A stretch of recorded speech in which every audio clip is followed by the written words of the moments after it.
Hay historias latiendo en la ciudad. Pantallas es... Sí. Luces encendidas en la oscuridad. Nos acostumbramos a pensar la vida en los lugares, pero la vida no está en los lugares. La vida aparece cuando alguien está, cuando alguien habla, cuando alguien se queda, cuando alguien se involucra. Este programa no viene a mostrar algo nuevo, viene a reconocer lo que ya está pasando. A escuchar lo que no siempre tiene voz. Porque la iglesia no es un espacio, es un pueblo en movimiento. Por eso no es una pregunta, es una certeza.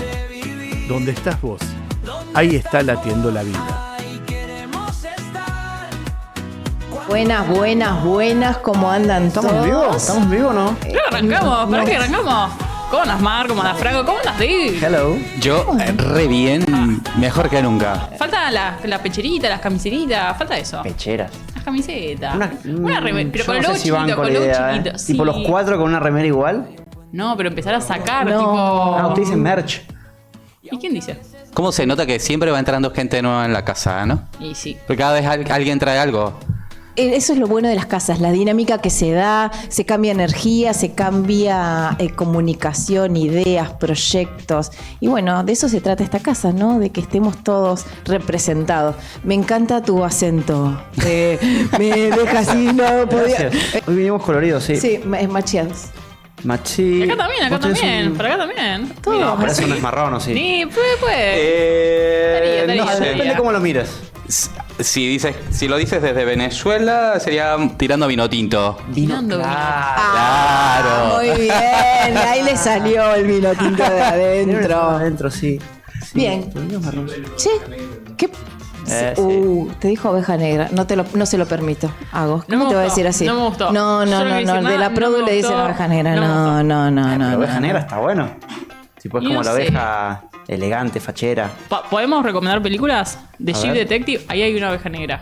¿Vos la viste? The Ship Detective. The Ship sí. Detective, la paso a recomendar. Ah, Sí, bueno. Hugh Jackman, bueno, Hugh Jackman. Ahí tengo está, que verla. mírala. Tengo que verla. No me esperaba eso. Me dicen por acá que se vienen nuevas actividades. De acá ¿Ah, sí? van a salir nuevas cositas, ¿sí? Yo no tengo información, ¿eh? Y pero ¿por qué vos no vas a las reuniones de producción? Ese es el problema. golpe bajo. Ese es Bueno, el problema. yo digo en qué momento. Sale y ahí salió. Ahí está, Muy bien, ahí está. muy Pero bien. la gente va a pensar que soy una persona desorganizada, poco comprometida. Yo creo que lo están comprobando. Que sos desorganizado. David. Comprometido no. Comprometido no, ahí te voy a Ok. defender. ¿Desorganizado? Porque te vi en muchas fotos del Pogio. Ok. Con las actividades con los chicos, Sí, apoyo escolar. colonia. Colonia de vacaciones, Ojo. estuviste en la colonia, qué Sí. lindo. Pero nos tenés que contar un poco de eso, porque eso Sí. está fantástico. Pueden venir, están todos Yo invitados. sugiero Bueno, eso, terminó, traigamos pero gente, traigamos a la gente. Que vengan y podemos se invitar sientan a la acá. gente de allá del pollo. Sí. Un saludo grande para todos que nos están mirando ahí. Que nos cuenten, que vengan a decirle a ver cómo se porta el niño Ahí está, Franco ahí está. por allá. Pero bueno, ¿hoy qué tenemos? No, yo lo que quería decir es que por fin entendemos que la razón por la que no estás en las reuniones. ¿Por qué? Porque estás ocupado. Gracias. Como el niño de los 12 años en el templo, en las cosas de su padre. No entendí No la sé si está buena la referencia. metáfora igual, ¿eh?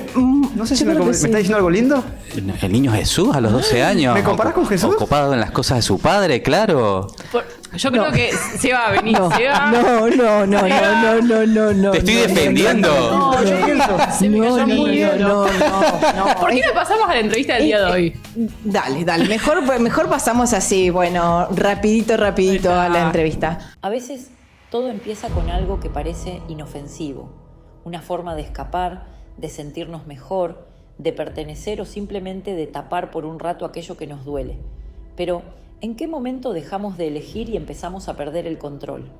Hoy conversamos con Andrea Flores, psicóloga especializada en consumos problemáticos, para hablar sin prejuicios sobre las adicciones, lo que pasa alrededor de quien las atraviesa y, sobre todo, sobre algo fundamental. Siempre se puede pedir ayuda y volver a empezar. Buenas tardes, chicos. Un placer estar acá. Mi nombre es Andrea Flores, soy psicóloga. Me dedico al área sociocomunitaria de la psicología y hace aproximadamente 10 años trabajo con personas, familias, instituciones, abordando el consumo problemático. Y si tuvieses que decirnos en palabras simples, ¿qué es una adicción? Una adicción es una conducta que yo voy a repetir y que me va al principio generar cierta compulsión, es decir, no voy a poder evitar repetirla, voy a perder el control. Y bueno, va llevando a que esta conducta va abarcando diferentes dimensiones de mi vida, ¿no? Lo social, lo laboral, y me va quitando como calidad de vida y me va perdiendo, decimos, ¿no? Andrea, y cuando hablamos de adicciones siempre pensamos quizás en la droga o en el alcohol. ¿Hay otro tipo de adicciones o hay adicciones socialmente aceptadas que hoy quizás están siendo frecuentes? Por supuesto, sí. Es re interesante esa pregunta porque hablamos ya más que nada de conductas adictivas. Obviamente esto ha tenido una transformación, ¿no? Con el correr del tiempo. Ahora vemos mucho esta compulsión o esto no poder frenar ante, por ejemplo, las redes sociales, el juego, el consumo no solo de sustancias, sino más bien de conductas, como te decía recién, que me van a llevar a que en otras áreas de mi vida, por ejemplo, el descanso, la alimentación, van a generar una desregularización, ¿no? ¿Considerás que en esta época, si bien hay algún rango etario particular o es un mito que hay un rango etario? ¿O empiezan antes? Sí, eso seguro. A ver, cuando hablamos de adicciones o de una persona que tiene un consumo problemático, lo hablamos desde una mirada integral, ¿sí? Una persona que cae, vamos a decirlo en esos términos, en una adicción, tiene una historia, nace en un contexto, en una determinada familia, ¿no? Entonces, todos estos factores van como a atravesarlo, ¿sí? Y creo que, bueno, eso depende desde esta mirada integral, cómo va a ser la relación de la persona con la sustancia o con la conducta adictiva. Y eso abarca todas las edades y transversaliza todas las clases sociales, ¿viste? Hay mucha estigmatización de que, bueno, generalmente se da en ciertos contextos más de vulnerabilidad social, que seguramente sí, y es un factor importante a considerar, pero también se da en otros factores, en otros estratos sociales, ¿no? Hay algo que a mí particularmente me llama la atención, ¿no? Porque ciertamente estamos hablando de adicciones y tú lo abordas con otro término y es el de consumo problemático. Uh-huh. Y aquí va mi pregunta. ¿Siempre una adicción va a llevar a que sea un consumo problemático? Son sinónimos porque antes se hablaba un poco del consumo recreativo, ¿no? Es un concepto un poco limitante ese, ¿no? Porque cuando hablamos de consumo, insisto, hablamos de una conducta que yo no tengo el control, que voy a repetir. Andrea, y yo me quedo quizás con lo que vos decías y lo tomo, y lo centro en la persona. ¿Cuánto una adicción tiene que ver con la soledad, esta intención de querer pertenecer? O cuando una persona quizás comienza a consumir, escapa de algo, ¿por qué una persona cae en eso? Como te decía recién, una persona que consume está atravesada por su historia, por su familia, por su contexto social. Entonces, ¿por qué unas y otras no? ¿Por qué el hermano de fulanito y fulanito no? Es algo. Bueno, acá entra el área también biológica, ¿no? Hay cierta predisposición también, cómo son los mecanismos de regulación. A ver, empiezan a aparecer situaciones que me generan tristeza, dolor, incomodidad, y al margen una conducta que compensa eso, ¿no? Bueno, me voy a jugar un jueguito o me voy a ir con los chicos a la esquina que la están pasando bien, y empiezo a sumar conductas que en un momento van a ser mecanismos compensatorios para salir de situaciones de estrés, por ejemplo. Si nos vamos más a lo biológico, bueno, se me sube el cortisol, ¿no? Me deprimo, ¿no? y voy a tratar de compensar con conductas que me den placer. Entonces siempre un consumo empieza con un hábito que es placentero y al parecer inofensivo. Y después la compulsión, esto que lo repito, me lleva a generar una tolerancia, ¿no? Una dependencia. ¿Qué quiero decir? Que bueno, ya no me junté una vez con los chicos de la esquina, me junté 2, 3, 4 y así. Y bueno, como te decía, la conducta adictiva es la que me va separando de todas las esferas sociales de mi vida. O sea, de mi familia, del club a donde iba a jugar, de mi trabajo, de la escuela. Entonces empiezo a cortar lazos sociales y empiezo a ver un deterioro, de mis vínculos, de mi salud. ¿Y qué pasa con la libertad cuando una persona consume? ¿Una persona es libre?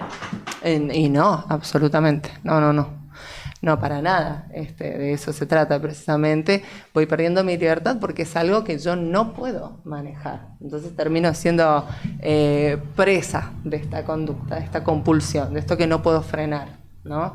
Y aparecen muchas frases, ¿viste? Como mecanismos defensivos de no voy a la escuela porque no me gusta. No, yo tomo los fines de semana y no me pasa nada. A ver, podemos encontrar también personas totalmente integradas, ¿qué te quiero decir con esto?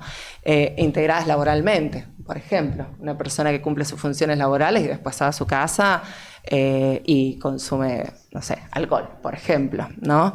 Esa persona va a empezar a tener un deterioro físico, no va a descansar, no se va a alimentar bien, seguramente va a estar más irritable. Entonces empieza acá a haber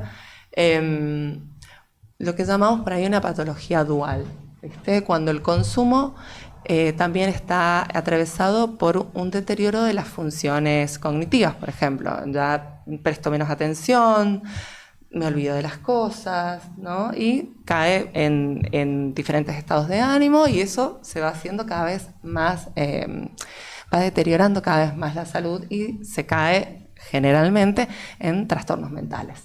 Nosotros como familia, ¿cómo podemos, qué podemos hacer o cómo podemos pedir ayuda? Porque muchas veces es la parte difícil. Uh-huh. Nosotros, ¿cómo accionamos como familia para ayudar? Mira, porque sí, has tocado un tema sensible, porque generalmente tendemos a ver a la persona que tiene consumo problemático aislada de su familia.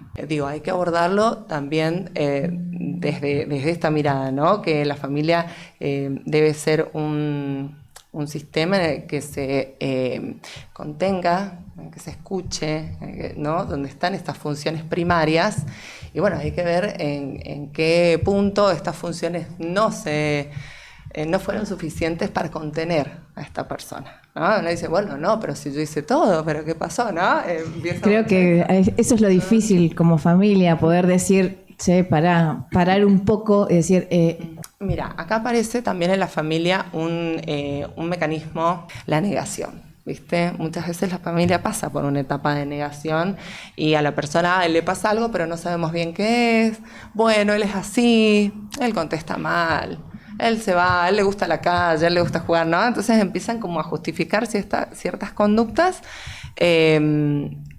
y bueno, se pierde un poco la mirada porque obviamente nadie quiere... reconocer quizás, o no digo reconocer, pero es difícil aceptar cuando una persona de nuestro grupo familiar está pasando por una situación así, ¿no? Sobre todo cuando cuando lo atraviesa tanto lo cultural, ¿no? Porque, por ejemplo, si hablamos de un adolescente o de un adulto joven que se toma una cerveza, decimos, bueno, a él le gusta la cerveza, ¿no? Y por ahí no podemos... caemos en naturalizar ciertas conductas que son potencialmente adictivas, ¿no? Entonces, bueno, ¿cómo es el rol de la familia acá? Yo creo que primero reconocer, ¿no? Esta persona, este integrante de nuestra casa tiene este problema, esta enfermedad, y bueno, acompañar, escuchar, preguntar. Tú hablas ciertamente desde la experiencia de escuchar como psicóloga, ¿no? Uh-huh. Y a mí me lleva a pensar en también la oportunidad de escuchar desde el hecho de ser sacerdote, ¿no? Y pienso en las mamás, ¿no? Sobre todo en las mamás, que voy a contar una anécdota que sucede muchísimo en confesión, las chiquitas que se acercan para decir sus pecados y aparece un pecado que no es pecado, ¿no? Tengo novio. Y tener novio no es pecado, ¿no? Pero detrás del tener novio está el hecho de una mentira, ¿no? Como que voy escondiendo algo. Yo suelo preguntarles, ¿pero por qué lo dices? ¿Tu mamá, tu papá te lo tienen prohibido? Sí. ¿Y te lo han preguntado? Sí. ¿Pero qué has dicho? Que no tengo, ¿no? Entonces, el pecado terminaría siendo la mentira, ¿no? Hacia papá y mamá.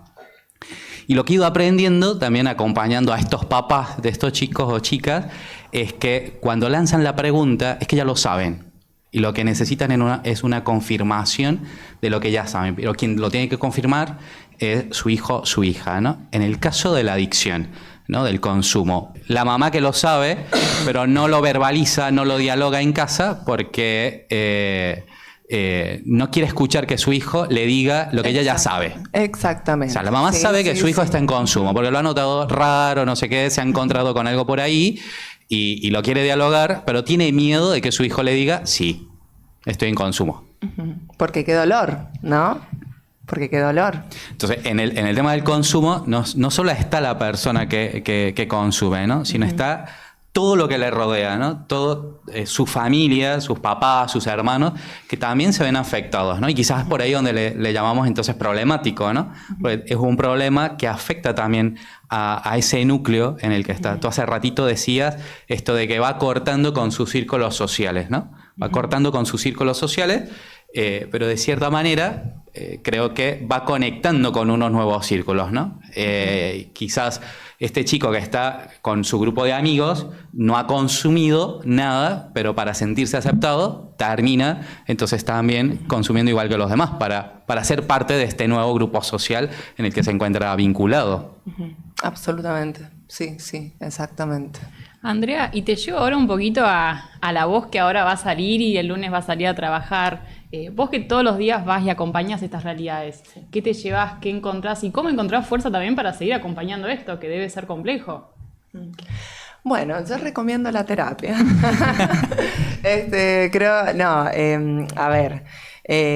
Yo también tengo, la terapia realmente es una herramienta fabulosa, pero también creo que es muy humanizante este trabajo, ¿no? Porque yo creo que dolencias, dolores, traumas, tenemos todos. Entonces se hace una especie de espejo en el otro y realmente es muy, muy enriquecedor. Muy enriquecedor, no solo en lo que sería el conocimiento del consumo problemático, de poder encontrarle a esa persona sus herramientas, poder ayudarlo a construir un proyecto de vida, ¿no?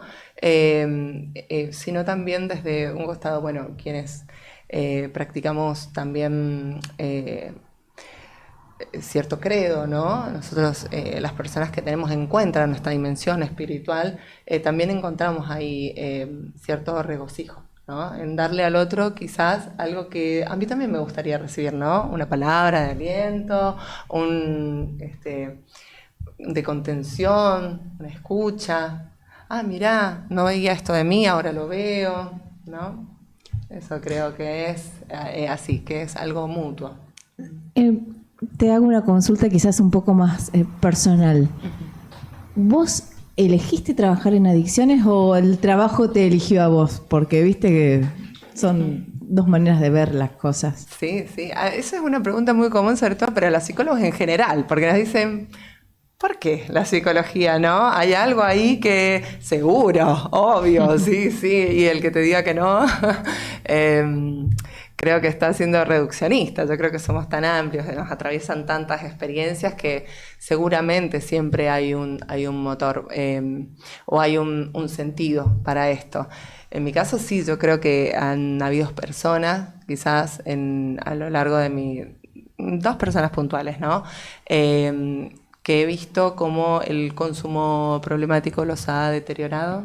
Y bueno, creo que eso, si tuviese que ir a algo puntual y concreto, pero siempre como es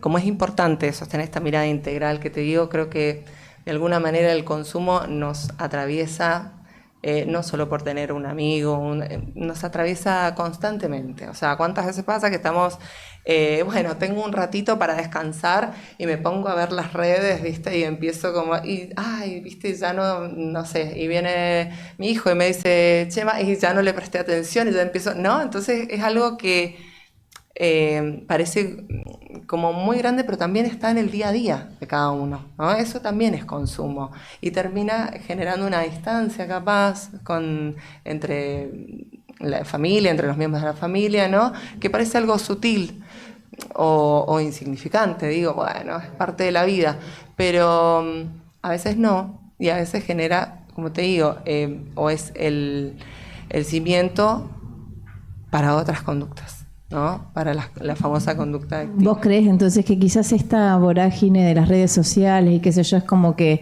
nos está separando un poco de las realidades que estamos viviendo como familias y que se nos pasan ahí por ahí ciertos indicios de que las cosas no van tan bien como nosotros creemos?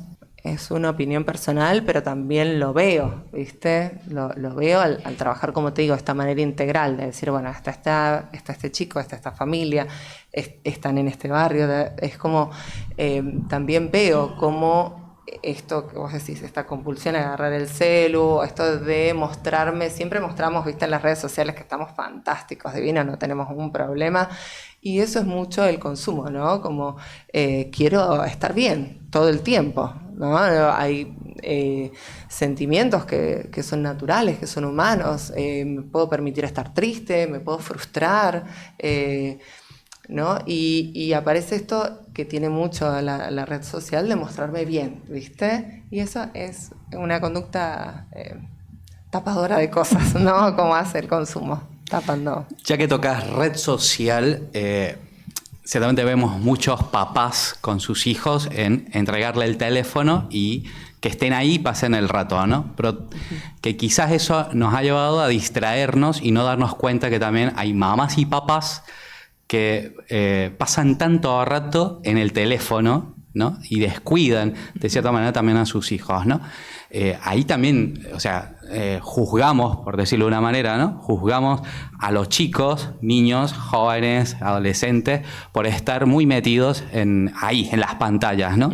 Pero también encontramos papás y mamás que ocupan más tiempo en las pantallas. Yo hace años escuchaba un rapero español que en una de sus reflexiones decía: las pantallas táctiles nos han hecho perder el tacto. ¿No? Bueno. Y pareciera que esto se ha ido perdiendo, ¿no? Porque lo vemos como muy poco, ¿no? Papás y mamás que poco están en el tocar y palpar a sus hijos porque también se acostumbraron a estar conectados a una pantalla. Sí, y un peligro potencial porque yo necesito a mi papá y a mi mamá, ¿no? Son como mis... En las primeras etapas de la vida son mis héroes, ¿no? Son mis figuras y son mis referentes. Entonces yo no tengo mis referentes presentes. Es un peligro saber qué referente puedo encontrar a través de una pantalla, ¿no? Entonces funciones de la crianza empiezan a ser sustituidas por...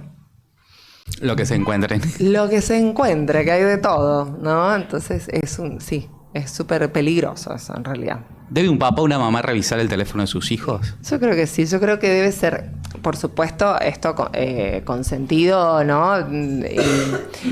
Y explicado, porque el papá es la autoridad, ¿no? Mis papás son mi autoridad. Entonces yo, a ver, el chico tiene que entender que yo le tengo que hacer entender al chico que este teléfono va a ser dado con ciertas condiciones. Entonces sí, yo creo que sí, que debe ser no revisarlo, no desde lo clandestino, no, tiene que ser un pacto, ¿no? Esto está bien, yo te lo doy, pero voy a revisar del teléfono, voy a ver qué tenés ahí, ¿no? Como un factor de cuidado, como un factor protector, ¿no? Entendido desde ese lado. Sobre todo por, lo que sabemos que ocurre mucho, esto de las redes sociales, de los juegos en red, que por ahí se hablan con personas que no tienen ni idea quiénes está del otro lado de la pantalla, bueno, y mismo con las redes sociales, como digo. Entonces, sí, como un factor de protección, creo que es importante que se hable y que se acuerde y que se revise ese teléfono. Vuelvo con una última pregunta yo. Retomo un poco lo que veníamos charlando antes de las adicciones. A mí me queda una pregunta.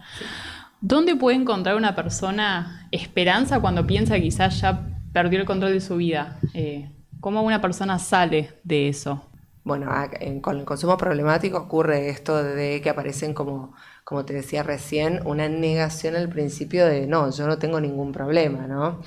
A ver, en un punto cuando yo ya puedo reconocer que algo no está bien, es fundamental pedir ayuda. Sobre todo porque, como te digo, es una problemática que nos atraviesa tanto como sociedad, que la persona con consumo problemático cree que nada, no va a poder salir o que se va a quedar ahí, o bueno, él ya es así, ¿viste? Y creo que no, que después, bueno, cuando uno empieza a pedir ayuda, se encuentra que hay un otro, que ese otro también le pasa lo mismo, ¿no?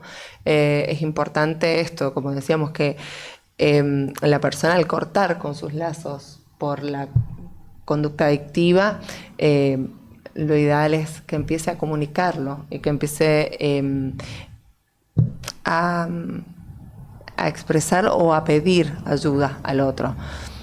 Puede ser un familiar, puede ser no sé, figuras referentes, un maestro en la escuela, un sacerdote, ¿no?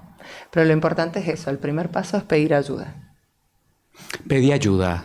Pedí ayuda. Pedí Sí, ayuda. no estás solo. Nadie se salva No estoy solo. Nadie Bien. se salva Exactamente, sola. nadie se salva sola. Pedí ayuda. Yo he ido y he pedido ayuda, pero la persona a la que le estoy pidiendo ayuda no tiene las herramientas. ¿Ven? Sí. ¿Qué le puedo decir hoy? O vos, ¿qué le puedes decir hoy a esa persona a la que alguien se le acercó pidiéndole ayuda y no sabe qué hacer? ¿No? ¿Qué consejo darle? ¿Qué sugerencia?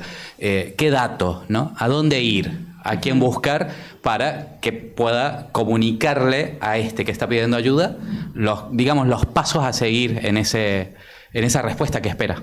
Bien. Yo creo que el consumo problemático es un tema de salud mental, ¿sí? Entonces, me parece que hay profesionales idóneos en el tema y que ese sería un buen destino. Ahora, ¿cómo llegamos? A través de la red, ¿no? Seguramente esta persona que pide ayuda y bueno, sabe que este chico va a tal escuela y bueno, pregunta en la escuela si conocen que hay algún centro de salud cerca o alguna institución donde se pueda consultar que trabaje consumo problemático, ya sea de manera ambulatoria o de manera residencial, ¿no? Es importante esto, el trabajo en red, ¿no? Con diferentes instituciones, como para esta persona que llega pueda tener un camino para llegar a, como te digo, a un abordaje, si se quiere, de manera integral. Tenemos una dinámica para hoy. Ay, bueno. Esto funciona así. Hay veces que nosotros hablamos, decimos cosas, pero en realidad el dolor quiere decir otras. Quizás hablamos, pero no quizás lo que estamos verdaderamente sintiendo. Y eso Bien. quizás pasa con el consumo problemático. Así que trajimos hoy algunas tarjetas y vos nos vas a tener que traducir, a ver si nos das una mano, qué es lo que Bueno. realmente queremos la persona quiere decir. ¿Sí? ¿Probamos con una? Dale. Para Voy. saber. Va. Bueno, dice acá. Ya estoy perdido, me dejé ir. Bueno, yo creo que la persona que dice esa frase, bueno, habla de una desesperanza muy grande, ¿no? Y para esa desesperanza, ese sentimiento de desolación, creo que es importante coincidir con una persona o con un terapeuta, con un guía, o que pueda hacerle ver las herramientas que tiene. Me encantó el mensaje, o sea, muy esperanzador. Dios se olvidó de mí. Y creo que es eso, habla más por ahí de una necesidad más espiritual, ¿no? De decir, bueno, reencontrarme con Dios, reencontrarme con ese Padre que necesito que me abrace, que me contenga, habla de una necesidad de contención. A ver, vamos con esta. Un poquito ya charlamos de esto. Ah. Ya lo dejo cuando quiero. Esa yo creo que debe ser la frase más usada, que más hemos escuchado a los psicólogos que trabajamos con consumo problemático. El yo lo dejo cuando quiero es un poco yo lo controlo, ¿no? No me controla a mí, yo lo controlo. Sí, es la primera frase, te podría decir, que voy a escuchar con una persona, el primer autoengaño, digamos. Es el yo lo controlo y yo lo manejo, ¿no? Me voy a poner un poquito más, voy a ir un poquito más profundo. Cuando hablábamos de los mecanismos de compensación, ¿viste? Estoy mal y bueno, quiero compensar con esta conducta que parece inofensiva, pero no lo es para nada y es para ir el trampolín a un consumo problemático serio. Yo creo que aparece por ahí en estas... cuando la persona aún no ha realizado este quiebre total con todos sus lazos, ¿no? Sociales, laborales, etc. Entonces es súper peligrosa esa frase en realidad, porque estoy todavía como creyendo que puedo controlar algo que me está generando un dolor inmenso y un deterioro. Es una alerta en el camino, en todo caso. Exacto, una sirena, era una sirena roja. Hay que tener cuidado cuando aparece entonces. Real, sí. Bueno, tenemos esta última, ¿no? Creo que es la última. Sí. Acepto, voy a vivir la vida careta que ustedes quieren. Realmente el consumo es una máscara que me va a tapar el dolor, que me va a tapar la frustración, que voy a usar para enfrentar situaciones, ¿no? Que no podría enfrentarlas fresco, digamos, como se dice comúnmente, ¿no? Bueno, muchísimas gracias. Nos dejaste un montón de cosas para pensar, al menos a mí en lo particular. Nosotros decimos que esta es una casa y en esta casa, bueno, te invitamos para que nos cuentes, para sacar un poco el estigma de lo que es la adicción, de cómo podemos nosotros activar como familia para ayudar. Y bueno, te agradezco un montón. Bueno, no, por favor, gracias a ustedes, un placer compartir y bueno, seguramente nos encontraremos en otra oportunidad. Seguramente, gracias. Qué interesante lo que nos contó Andrea recién, ¿no? La verdad que yo lo veía desde afuera y fue muy, muy hermoso todo lo que tenía para contar y muy valorable que venga y tenga su testimonio, ¿no? Sí, súper interesante todo este hecho de cómo ha convertido su profesión, ¿no? En un servicio a la iglesia, a Dios, atendiendo a toda esta gente, ¿no? Acompañando a tanta gente para, como decirles, mira, no está agotada las opciones, siempre va a haber una opción más, ¿no? A mí me parece que ella fue llevando todo su testimonio desde el trabajo que va realizando por ahí, ¿no? El brindándole a tantos la oportunidad de recomenzar en su vida, buscando el propósito, el ideal de sus vidas, ¿no? Lo maravilloso de que es el transformar un dolor en un mensaje esperanzador, porque ella atravesó un dolor por una pérdida importante en su vida y lo pudo transformar y llevar al servicio de los demás este dolor y poder ayudar a sanar de algún modo algo tan difícil como la problemática de consumo. Sí, yo también pensaba en esto que decía ella de la vida no está perdida, esto de me dejé estar, no es así. Y también pensaba quizás en la parábola del hijo pródigo, cuando vuelve el hijo mayor todo herido, todo lastimado y el padre sale y lo abraza. Eso es un poco también con Dios, con nosotros y con esta gente que quizás cae como todos, pero no por eso dejan de ser hijos y no por eso dejan de ser abrazados por el que está arriba. Así que nada, revalorizar y qué valioso ella acompañando estas realidades, como decía vos, David, desde su profesión, que no deja de ser un don. Y pedir ayuda. Yo creo que eso es importantísimo, que a veces debe ser muy difícil, pero es algo que solo no se puede. Qué bueno eso, poder decir, pedir ayuda, que nos cuesta tanto en todo ámbito. Si bien hoy hablamos de adicciones, cómo nos cuesta a nosotros poder decir necesito ayuda, poder parar y decir necesito ayuda cuando solo no puedo. Y eso está súper valorable. Sí, y no sé si se dieron cuenta, pero también está siendo muy recurrente en las últimas entrevistas esto de acompañar desde el silencio, quizás en estas realidades no siempre vamos a poder dar todas las respuestas, pero acompañar, escuchar, estar. Y en esto de pedirle a Dios las herramientas, yo creo que una de las mayores herramientas es la familia que se puede juntar, ¿no? Para dialogar. A mí se me viene esta imagen, ¿no? En Venezuela ha ido desapareciendo el comedor, ¿no? Cada vez es más pequeño, cada vez más ausente y cada quien come en su habitación o en su lugar. Y cuando llego acá a la Argentina me doy cuenta que el centro del hogar es el comedor, ¿no? Y qué bonito el poder ahí también, en ese lugar donde transcurre tantas cosas de la vida, en algún momento lanzarla, ¿no? Y tocar el tema también ahí en casa, ¿no? Que esto que decía Andrea de los círculos por los que muchas veces se va cortando, ¿no? Y hay un círculo social que no se debe cortar nunca y es el de la familia, ¿no? Y qué bueno que mamás y papás puedan hablar con sus hijos y darles la oportunidad también de confiarles, ¿no? Mamá, papá, estoy pasando por esto, he empezado a querer una adicción, necesito ayuda, ¿no? Que se pueda dar también ahí ese diálogo muy familiar de que papás y mamás puedan escuchar y decir, bueno, tengo esta dificultad y también me las arreglo para buscar por dónde conectar para esto que mi hijo me está diciendo que no sé qué hacer, empezar a ver qué hacerle, ¿no? Pero desde ahí, desde algo tan sencillo como una conversación en una de las comidas. Totalmente. Pasa que volvemos a lo de siempre, la familia, la comunidad y bueno, nosotros también somos comunidad, así que estamos. Y la comida. Siempre volvemos a la Siempre comida. también.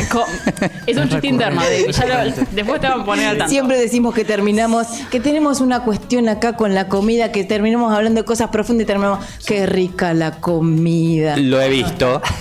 Bueno, por o sea, eso. me he visto todos los anteriores. Bueno, ya sabes que terminamos en la comida. Sí, porque es una casa. Ahí está. Tal cual, es una casa.